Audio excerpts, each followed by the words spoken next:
Jesper Carter's peaceful morning erupted into chaos when a sharp ping echoed through his kitchen. His countertop's holographic display blinked with an official alert, and his coffee met an untimely demise, sprayed across his lesson plans. Congratulations! You have been selected as a partnership program recipient. Please report to the Central Registration Office by 2 p.m. today.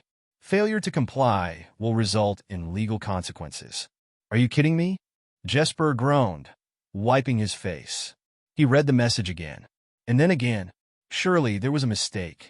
The partnership program, Earth's controversial solution to its declining birth rate via cooperation with alien species. Or, as Jesper's more cynical students put it, mail-order alien brides. His phone buzzed. Principal Morris. Jesper. Her tone was both congratulatory and apologetic. I saw your emergency leave request. Congrats on your selection. There's been a mistake, Sarah. I never signed up for this. She sighed. Doesn't matter. The program's automatic now. Look, Jenkins will cover your classes. Just play along and stay safe. These arrangements are complicated. 2 hours later, Jesper stood in front of the sleek, chrome monstrosity that was the partnership program HQ. Its sterile design screamed government experiment. Inside, a receptionist with a plastered-on smile pointed him to Processing Room 7. Jesper Carter, a sharp-suited man, greeted him. Administrator Mitchell. A pleasure. Not sure you'll think so, Jesper replied. There's been a mistake. I didn't sign up. The system doesn't make mistakes, Mitchell said, his smile glued in place. You've been matched with 2 partners. A rare honor. 2. Mitchell ignored him, ushering Jesper through sliding doors. Inside, 2 figures stood by a window overlooking the city. The first woman was the epitome of grace, tall, with gleaming platinum blonde hair and golden eyes that practically glowed. Her metallic silver dress fit her like liquid mercury. Her expression was poised, almost regal, but her eyes held a sharpness Jesper couldn't miss. The second woman spun to face him, her electric blue hair bouncing. Where the first was ice, this one was fire. Neon blue eyes sparkled with mischief, and her casual jumpsuit emphasized an athletic frame.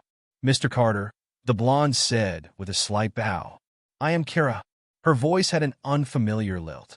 And I'm Ellis, the blue-haired woman chirped, bounding forward. You're even cuter than your profile suggested.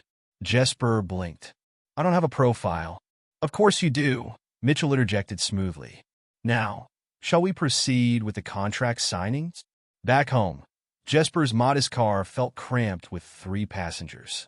Kara sat stiffly in the front, her golden eyes scanning their surroundings like a bodyguard. Ellis hummed cheerfully in the back, kicking her legs. So, Jesper tried. Do you, like Earth so far? It's adequate, Kara replied curtly. It's amazing. So many colors, smells, and your sun. Ellis gushed, leaning forward between the seats.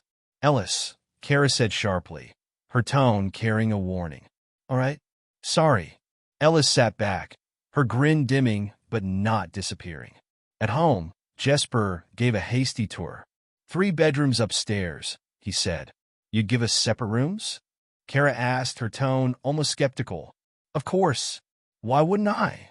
For the first time, her icy demeanor softened. Most hosts prefer to keep their partners closer. Jesper's stomach turned. I'm your host, not your owner. Ellis asked endless questions about Earth food while Kara watched him like a hawk. Over stir-fry, he tried again to connect. So, do you have family back home? The reaction was immediate. Ellis dropped her chopsticks, and Kara's knuckles whitened around her fork. That topic is restricted, Kara said coldly. Jesper held up his hands. Sorry. Just trying to get to know you both. Why? Kara's golden eyes narrowed. We are assigned partners. What more do you need to know? Kay, he's just being nice, Ellis said, touching Kara's arm. Maybe we could.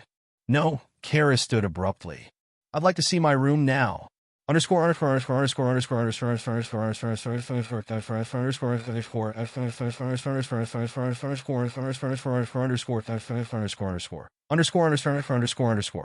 That night, Jesper lay awake, staring at the ceiling. The day's events replayed in his mind.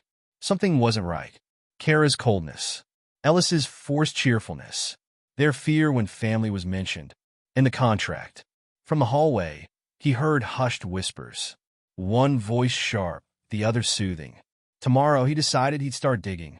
Breakfast was interrupted by Jesper's phone buzzing. "Oh no," he groaned. "Sunday dinner at my parents' place. I forgot to cancel." "You have family?" Ellis perked up. "We should go." Kara nodded. "It would be suspicious if you suddenly stopped attending family functions." "Fine," Jesper sighed. "But don't say I didn't warn you." The Carter family home was as suburban as it got, complete with a well-tended lawn and a flag waving from the porch. As they walked in, the door swung open. "Jesper!" Sarah Carter beamed. "And these must be—" Her eyes widened. "Oh my—" "Mom, this is Kara and Ellis," Jesper said awkwardly. Ellis bounded forward, flashing her brightest smile. "Your garden is amazing. Are those roses? They smell heavenly." Sarah melted. "Oh, you're delightful. Come in, come in." Inside, Jesper's brother Marcus lounged on the couch, looking like a walking ad for success. "Little bro," Marcus drawled. "You didn't mention your exotic guests." His gaze swept over the women, lingering too long. "Impressive," Jesper bristled, but Kara cut in. "Perhaps the program prioritized character over wealth." Ellis snorted. Marcus smirked. "Touché." Dinner was tense. Sarah bombarded Jesper with questions about grandbabies. Marcus couldn't resist jabs about Jesper's teaching job compared to his big win in the alien lottery. Kara's sharp retorts and Ellis's overly enthusiastic compliments didn't help. Later, as they piled back into the car, Jesper sighed. "Well, that was a disaster." "No way." Ellis grinned. "Your mom loved me." Kara glanced out the window. "Your family dynamic is intriguing." "Understatement of the year," Jesper muttered. As they drove home, a single thought weighed on his mind. This partnership wasn't just about him. The smell of coffee filled the kitchen as Jesper poured himself a mug, watching the sun crawl over the horizon. His house was quiet for now. The first weekend with his new partners had been exhausting, and the emotional whiplash still clung to him like morning fog.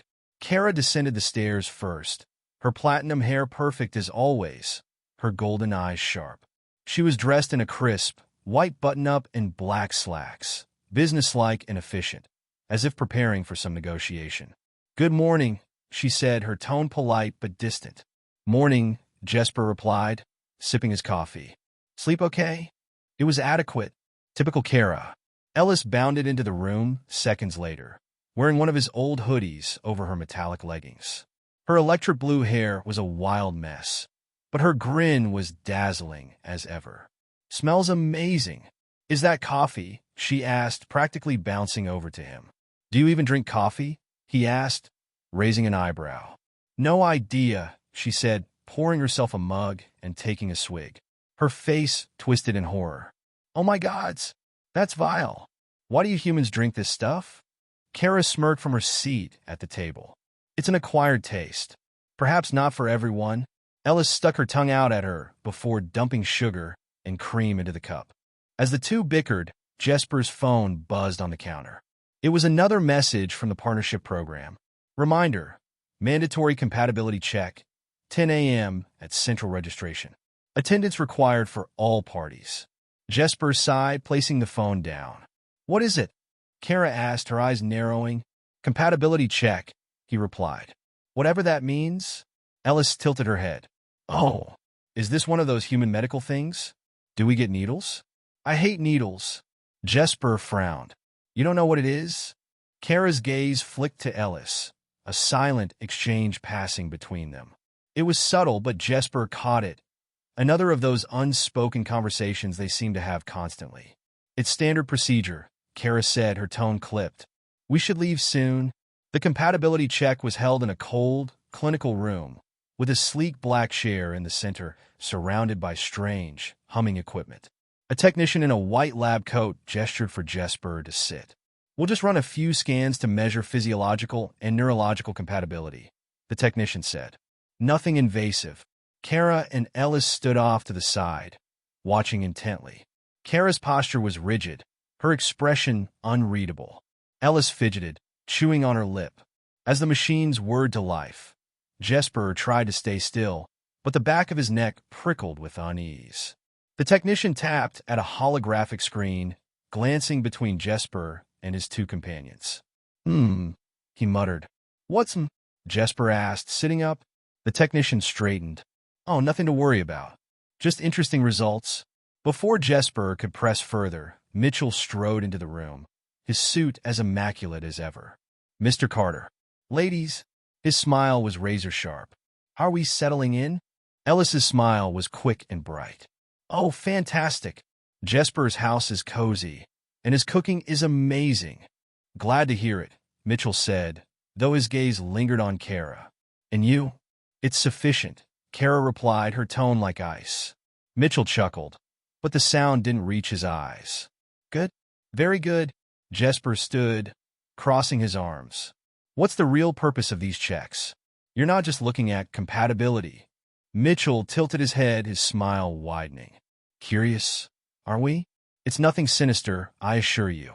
Just routine data collection to ensure the program's success. Right? Jesper said, his voice flat. Kara stepped forward. Is the testing complete? We have other matters to attend to. Mitchell's gaze lingered on her for a beat too long before he nodded. Of course. You're free to go. As they exited the building, Jesper turned to Kara. What was that about? What do you mean? She asked, her tone neutral. You and Mitchell. He seems too interested in you. Kara's golden eyes met his, unflinching. I don't know what you're implying, but I suggest you keep your focus on adjusting to the program, Mr. Carter. Ellis slipped between them, grinning. Okay, who's up for lunch? I saw a place with pizza on the way here. Jesper sat at the dining table, staring at the glowing screen of his laptop. He had started digging into the partnership program. Publicly, it was touted as a miracle of interspecies cooperation, but the further he read, the murkier it became. Vague contracts, missing participants, allegations of coercion. His thoughts were interrupted by a knock at his door. It was Kara. I need to speak with you, she said, her voice low. Sure, Jesper said, closing his laptop. What's up? She stepped inside, her usual cold demeanor cracking slightly. You're curious. You ask too many questions. Is that a problem? Not yet, she said, glancing toward the door as if ensuring no one else was listening. But you need to be careful. The program isn't what it seems. I figured that much out, Jesper said. What aren't you telling me? Kara hesitated, the crack in her facade deepening. There are things you're better off not knowing. For your safety. 4 hours. Before he could respond, a loud crash came from the kitchen. Both of them bolted down the hallway to find Ellis standing amidst a pile of shattered plates, her face pale. Ellis, what happened? Jesper asked, rushing to her. She shook her head, her hands trembling. I thought I heard something outside. A noise. It startled me. Kara's expression hardened as she scanned the windows. We need to secure the house. Secure it? From what? Jesper asked. Just a precaution, Kara said, her tone brooking no argument. Ellis looked up at him, her usual cheer gone. Jesper, they're watching us. Always. A chill ran down his spine as Kara began locking windows and checking doors. Whatever was going on, it was clear that he wasn't just dealing with a government program. Something much bigger and much darker was at play. Jesper's house had never felt so suffocating. Despite the sunny morning light streaming through the windows, a tense silence hung in the air like a storm cloud. Kara and Ellis were unusually quiet as they sat at the kitchen table. Kara scrolling through what looked like alien glyphs on a sleek, handheld device, while Ellis picked at her toast, her usual vibrancy dimmed. Jesper leaned against the counter, sipping his coffee. His mind buzzed with the memory of last night's incident. Ellis's fear, Kara's urgency, and the cryptic warnings both women had hinted at. All right, he said, breaking the silence. Someone needs to tell me what's going on. Who's watching us and why? Ellis looked up, her blue eyes wide, but Kara didn't even glance his way. I told you, Kara said coolly, her gaze fixed on her device. The less you know, the safer you are. Safe from what? Jesper asked, his frustration bubbling over. You two keep acting like we're under some kind of threat. but I have no idea what I'm dealing with. If I'm supposed to protect you, that's adorable, Kara interrupted, her tone icy. You think you're here to protect us? Ellis flinched, but Jesper held his ground. Then explain it to me, because right now, I'm the guy who's been thrown into this partnership program with no warning, and it feels like I'm the only one who doesn't know the rules. Kara finally looked up, her golden eyes blazing. For a moment, Jesper thought she might tell him off, but Ellis cut in.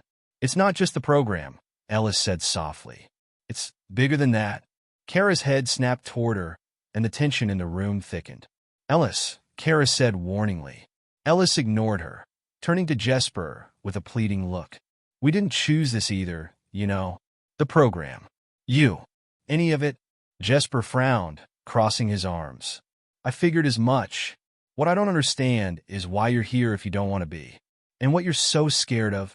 Ellis glanced at Kara, who shook her head sharply, but Ellis pressed on. We're scared, she said, her voice trembling, because the program isn't just about population growth or cooperation or any of the stuff your government claims. She hesitated, then added in a near whisper, it's about control. Kara slammed her device onto the table, her expression furious. That's enough, Ellis. Control? Jesper repeated. What does that even mean? Kara rose to her feet, her movements sharp and commanding. It means you're asking the wrong questions, and you're putting us all in danger by pushing for answers. Let go, Jesper. Before he could respond, she stalked out of the kitchen, leaving Jesper and Ellis in a heavy silence. Ellis sighed, running a hand through her blue hair. She's not wrong, you know. Talking about this isn't exactly safe. Jesper set his mug down, his patience fraying. Ellis, if I'm going to help you, I need to know what I'm up against. Her smile was faint and sad. That's the thing, Jesper. You can't help us. Not the way you want to. Jesper was grading papers at the dining table when the doorbell rang. He frowned, setting his red pen down. He wasn't expecting anyone. Kara appeared from the living room, her golden eyes narrowing. Stay here, she said, moving toward the door with purposeful strides. No way, Jesper said, standing. It's my house. Kara glared at him, but didn't argue as he opened the door. Standing on the porch was a woman in a sleek black suit, her dark hair pulled into a tight bun. Her expression was unreadable, but her sharp eyes took in every detail of Jesper's face, and the faint outline of Kara standing just behind him.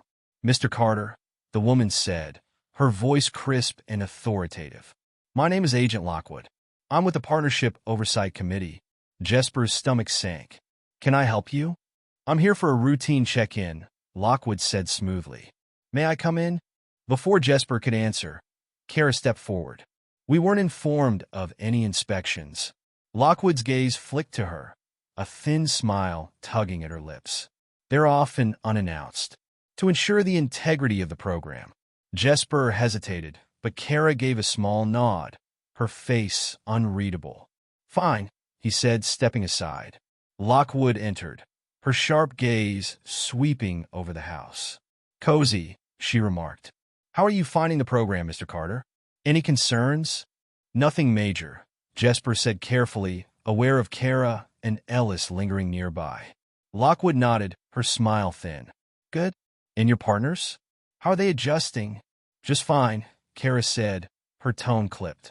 Lockwood's gaze lingered on Kara for a moment before she turned back to Jesper. You'll forgive me if I'm thorough. It's important that all participants are meeting their obligations. She moved through the house with a practiced efficiency, checking rooms, asking pointed questions about routines and interactions. When she reached the kitchen, she paused, picking up one of Jesper's books from the table. You're a teacher, she said. Noble profession. Thanks, Jesper said warily. Lockwood smiled faintly, but there was something predatory in her eyes. Tell me, Mr. Carter, have you noticed anything unusual about your partners? Jesper's blood ran cold, but he kept his face neutral. Not really. They're still adjusting like anyone would, Lockwood hummed, her gaze flicking toward Kara and Ellis, who stood silently in the doorway. Good. We wouldn't want any complications. Her words hung in the air like a threat. Jesper couldn't sleep. Lockwood's visit had left him rattled, and Kara and Ellis had been uncharacteristically quiet afterward. Around midnight, he heard soft footsteps outside his room. He crept to the door and cracked it open, just in time to see Kara and Ellis slipping down the stairs. Frowning, he followed them, careful to stay out of sight. In the living room, Kara was speaking in hushed tones, her alien device glowing faintly in her hands. Ellis stood nearby, her arms crossed, looking anxious. "They're closing in," Kara said. "We need to move faster." "What if he's not ready?" Ellis asked. Kara's gaze hardened. "He doesn't have to be ready. He just has to survive." Jesper's heart pounded in his chest. Whatever was happening, it was bigger than anything he'd imagined, and he was right in the middle of it. Jesper awoke to the sound of shattering glass. He bolted upright, his heart hammering, and grabbed the baseball bat he kept by his bed. Sprinting downstairs, he found Kara and Ellis standing in the living room, framed by the morning light spilling through a shattered window. "Get back!" Kara barked as she raised her glowing device. The air shimmered, and a pulse of energy shot out, striking something or someone invisible. The faint outline of a figure crackled in midair before vanishing. "What the hell is going on?" Jesper demanded, gripping the bat tightly. "We're out of time," Kara said, her voice grim. She turned to Ellis. "Activate the beacon." "No," Ellis said, her blue eyes wide with panic. "If we do that, there's no going back." "Ellis," Kara snapped, her tone brooking no argument. "They've found us." Jesper stepped between them, the bat still raised. "Someone better explain what's happening right now, or I'm throwing both of you out." Kara took a deep breath, her golden eyes locking onto his. "The partnership program isn't just a cultural exchange. It's a trap, for us and for you." Ellis stepped forward, her voice trembling. "Our people didn't come here voluntarily, Jesper. We're refugees, fleeing a war. But your government struck a deal with ours. They promised sanctuary if we participated in the program. And let me guess," Jesper said, his voice bitter. "That deal came with strings attached." Kara nodded. "The partnership is a facade. The real purpose is to monitor us, control us, and ensure that we don't pose a threat to Earth's governments. But it's worse than that. The ones chasing us, those invisible attackers, they're not human. They're hunters from the Empire we escaped. They've tracked us here," Ellis said, her voice barely above a whisper. "If they capture us, they'll take us back. Or kill us." Jesper's grip on the bat tightened. "So, what's the beacon?" "It's a distress signal," Kara said. "It will alert the last remnants of our fleet to come for us." "But," Ellis hesitated, then continued, "if we activate it, it won't just bring our people. It will paint a giant target on Earth for the Empire. They'll see it as a provocation and attack." Jesper stared at them, his mind racing. "So, either you stay here and die, or you risk Earth becoming the next battleground in your war." Kara nodded grimly. "That's the choice." The three of them stood in the backyard. Kara held the beacon, its sleek design glowing faintly in her hands. Ellis clung to Jesper's arm, her expression torn. "We can't make this decision alone. You're part of this now." Jesper looked between them, his mind churning. He thought of his quiet life, his students, his family. And now, the two alien women who had become his unlikely companions. He took a deep breath. "If we send the signal, is there any chance your people can protect Earth?" Kara hesitated. "We don't know. The fleet is scattered and weakened. But without the signal, we're as good as dead. And eventually, the hunters will find a way to strike at Earth anyway." Jesper closed his eyes, weighing the impossible decision. He couldn't let them die, not after everything they'd been through. But risking Earth? He opened his eyes and met Kara's gaze. "Do it." Kara pressed a series of buttons on the device. A high-pitched hum filled the air, and a beam of light shot into the sky, piercing the clouds like a lance. The ground trembled beneath their feet as the beacon unleashed its signal, a ripple of energy that seemed to stretch into infinity. Ellis clung to Jesper as the light faded, leaving an eerie stillness in its wake. "It's done," Kara said softly. For a moment, nothing happened. Then, the sky above them darkened, and a massive shape emerged from the clouds. A ship, sleek, black, and utterly alien, hovered over the city, its size dwarfing anything Jesper had ever seen. Ellis clung to Jesper as the light faded, leaving an eerie stillness in its wake. "It's done," Kara said softly. For a moment, nothing happened. Then, the sky above them darkened, and a massive shape emerged from the clouds. A ship, sleek, black, and utterly alien, hovered over the city, its size dwarfing anything Jesper had ever seen. "Is that your fleet?" he asked, his voice shaking. "No," Kara whispered, her face pale. "That's them." The hunters struck without warning. Streams of light rained down from the ship, targeting the city below. Explosions rocked the ground, and screams echoed in the distance. Kara grabbed Jesper's arm. "We have to go." Ellis activated a second device, and a shimmering portal appeared in the air. "This will take us to a safe zone." Jesper hesitated, looking back at his house, his neighborhood, his home. "We don't have time," Kara shouted. Jesper clenched his fists, his heart breaking as he turned toward the portal. "Go!" The three of them leapt through just as another blast rocked the yard, and the portal closed behind them.